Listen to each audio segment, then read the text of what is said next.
सर्वांना क्रांतिकारी जय भीम। आज आम्ही दिल्ली येथे जंतर मंतर या ठिकाणी महाबोधी विहार बचाव आंदोलन या आंदोलनामध्ये सहभाग नोंदवला।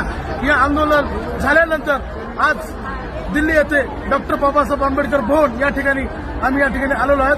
तिथल्या सर्व भीमसैनिकांना व बौद्ध बांधवांना जेवणाची सोय केलेली आहे। या ठिकाणी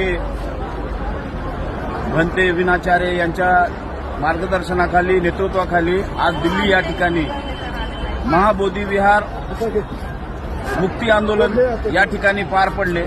या आंदोलनामध्ये लातूरवरून